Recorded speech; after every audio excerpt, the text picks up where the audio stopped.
We're with Demon football coach Jay Thomas, whose Demons are 2-2 on the year after 4 pretty diverse football experiences. 1 home game, 4 games in 4 different states, 3 long trips, a come from behind win on the road, a big blowout win at home, a big blowout loss at a very, very good Cincinnati team, and then what I would think would be an encouraging performance, albeit a loss, Saturday at UAB. Let's talk about that UAB game first. What are your impressions after having had a night and a day to stew about it and look at it on tape? Well, I'll tell you what, the things that we wanted to get better at coming out of the Cincinnati game, we certainly got that done. And so that's a big positive. You know, our sideline control, how we're going to handle ourselves in the game. And it got put to the test very early, you know, with the high snap on the punt and then the punt return. So we spotted them 14 points real quick, but I was very proud of our guys. They hung in there. There's a lot of football still left in the game. You know, I think at 3 points of the game, different stages of the game, we had an opportunity to really cut it and make it and put a lot of pressure on them. So it was, you know, it was around 10 points. I think at different times we'd cut it to 10 points. So, you know, it was very encouraging. And I think our guys learned a lot, obviously, and then, of course, it brings us to where we are right now. And like you mentioned, the road trips and all, you know, things add up after a while.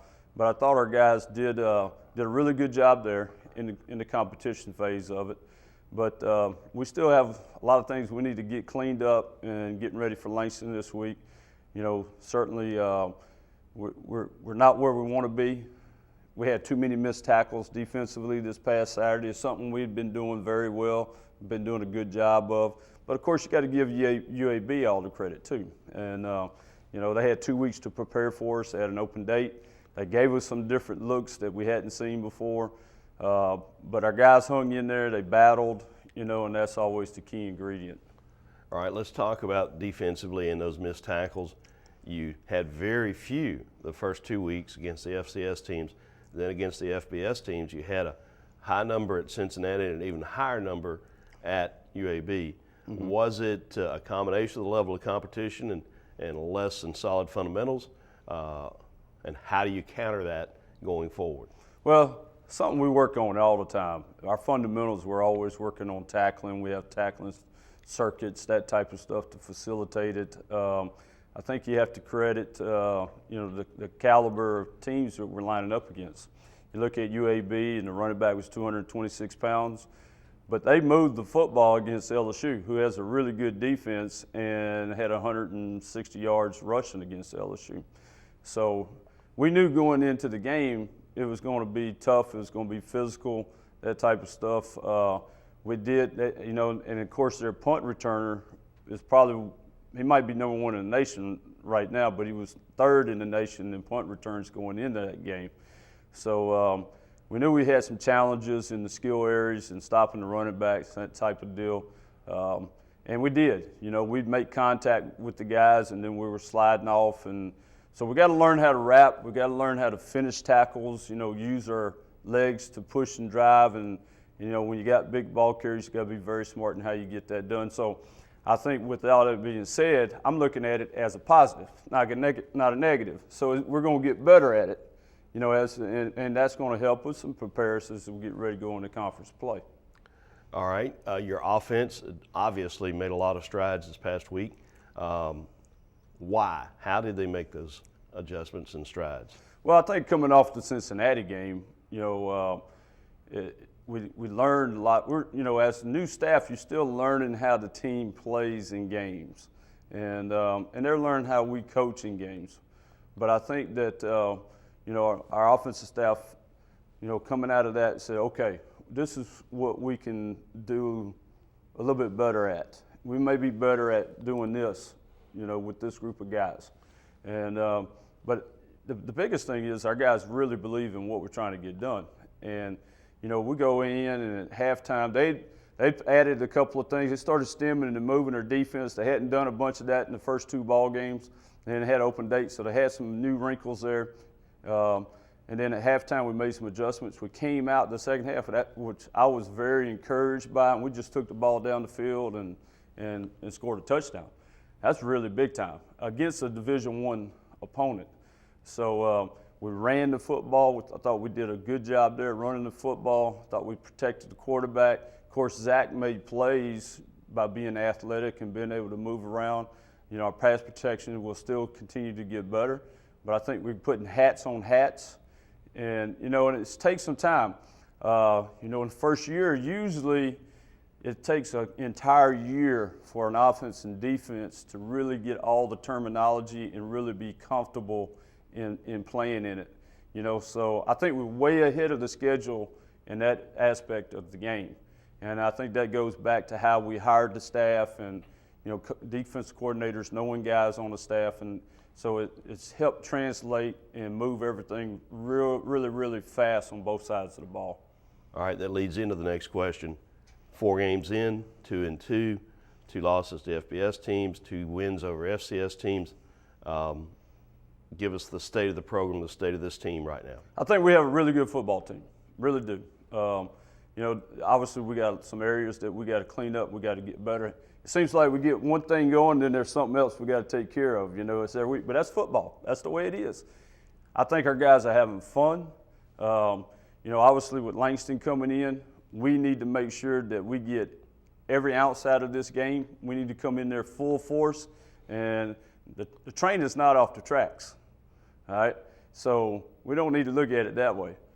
We have a good football team. We need to go back to work. We need to just focus on the fundamentals. We need to focus just on the Demons. Let's get the Demons better, and let's get ready. It doesn't matter who we play this week.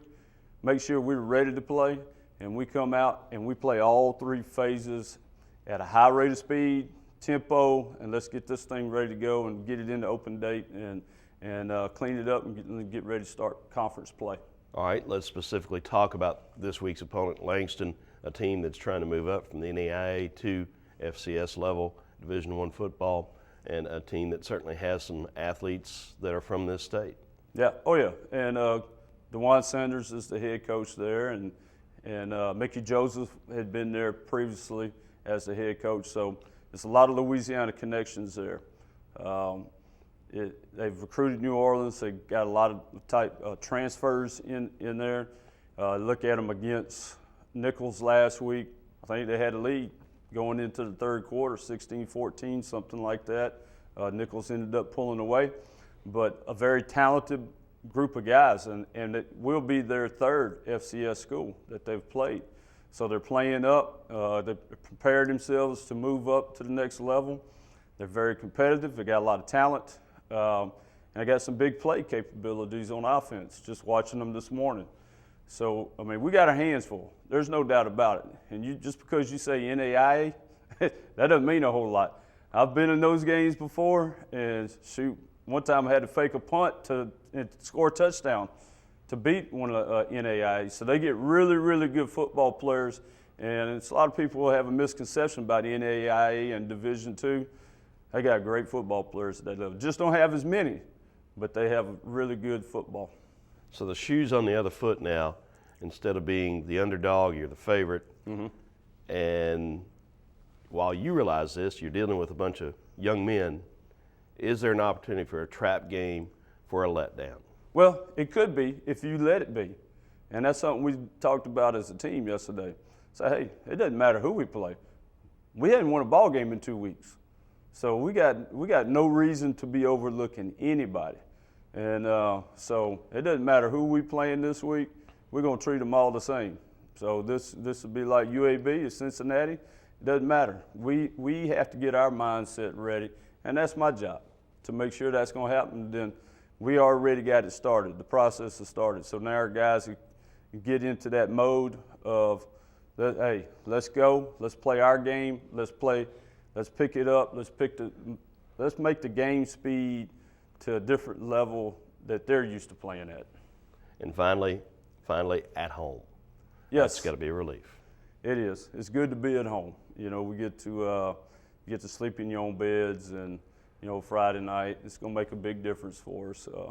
You know, I love traveling. I always do, but it takes its toll on you a little bit. And, you know, the guys are kind of in that grind period in the semester where, It's the 5th week, 4th week in the semester. You get tests on top of, so you're staying up a little later, and you see some of those things affecting them a little bit. Just part of it, and you got to learn to deal with it. And it's just getting into the routine, and I think we're in it now. And so I'm looking forward to a great week, and it'll be a great game. It'll be a lot of fun. They have a lot of kids from Louisiana coming back home to play again. A lot of coaches on the staff that I think they maybe have a coach there that even coached here at one time. So should be a great game. I'm looking forward to it. Looking forward to getting it back on the right track. Thanks, Coach.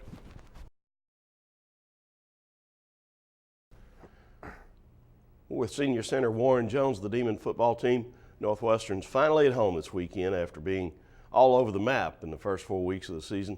3 tough road games going across the country, and now Northwestern plays Langston at home on Saturday night. Warren, the Demons made a lot of progress, it looked like, in their performance Saturday at UAB. Moved the ball very effectively most of the game, certainly scored 28 points. Talk about what made the Demon offense better this week. Well, what made us better, Zach, he made some plays. We had receivers that were open, made some plays, Garrett Atson, while he made plays running, 100-yard rushing. We just had weapons. But obviously also part of that is the offensive line. You're the center of the offensive line. Was there anything in particular you guys changed, or was it just a better performance? Well, it was just the basics, we just had to stick to what our fundamental bases were, and we executed that. All right, you've been through 4 games in 4 weeks in which the Demons have played in 4 states. You've had 3 long road trips. Now you're at home. What does coming home mean to this football team at this point? Well, I think it's pretty good. We get a little rest, extra day in our own bed or whatever, But it feels good to come home and play. Hopefully the crowd will get packed again and we can play in front of them again. Okay, you're 2-2 this year. You've lost 2 FBS teams. You've got a very encouraging comeback road win, and then you blew out Southern at home.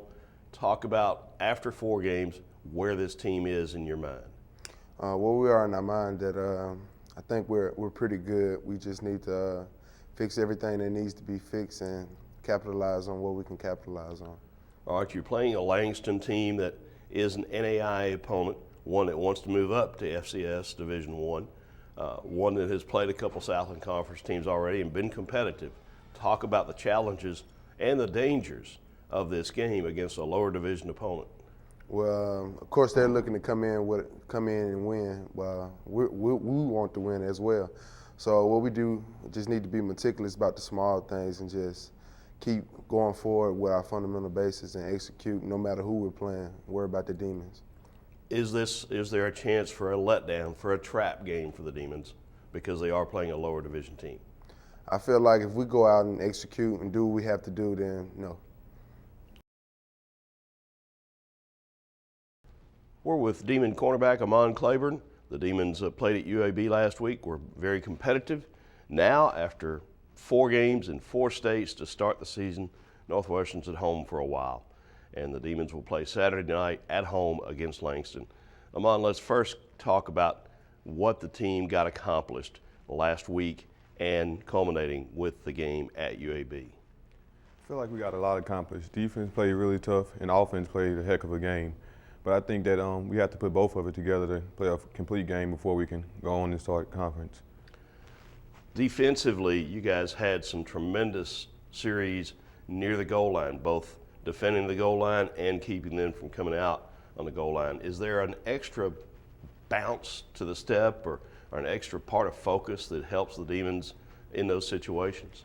We just know that we can give our offense great field position, so we just try to keep them down there as long as possible, and hopefully we can get good field position to put some points on the board on the offense. I know improved play in the secondary was a point of emphasis last week. Certainly we got some of that on Saturday. Talk about, as one of the veteran guys in the secondary, how things improved. First off, it started with practice. We practice better. We practice getting turnovers, and it just roll over to the game. The better you practice, you really just go to the game and you already prepped yourself. Okay, let's turn the page to Langston, a team that is wanting to move up into FCS football, a team that has played 2 Southland Conference teams already this year. and a team that gave Nichols a lot of problems down in Thibodaux last week. What kind of challenges do you expect from Langston on Saturday night? Well, we know they're going to come in looking to get a W. Like you said, they're trying to move up, but any opponent we play, we just look to get better during the week and go out and get a W. All right, and talk about the opportunity to finally have that kind of travel you guys had behind you, 4 games in 4 states to begin the year, a couple of long trips, 3 long trips in fact, and playing at home on Saturday night. Well, those road games, it really takes a toll on your body, but coaches have done a good job of getting us prepped and ready for the game and keeping us fresh, and we have a home game on Saturday. We look to stay fresh then and play at home and come out with the W. From a standpoint of the home game environment, you had a great one, obviously, with the big crowd, all the interest with the Southern game. You're going to have another home game Saturday. What does it mean to play at home for this football team? Oh, it feels great to play at home. Like you said, we've been on the road several games just to come back at home and try to get a victory for the fans, for the community, and everybody's looking forward to us playing at home. You've lost 2 in a row, albeit to higher division teams, FBS teams. How important is it to win this football game Saturday? Oh, it's very important. Coming in the conference, we're trying to reach our peak. We're trying to hit the top of our performance and just keep it rolling all the way through. So this is an important win for us, and we're going to do whatever it takes to get it. Moan, thank you. No problem.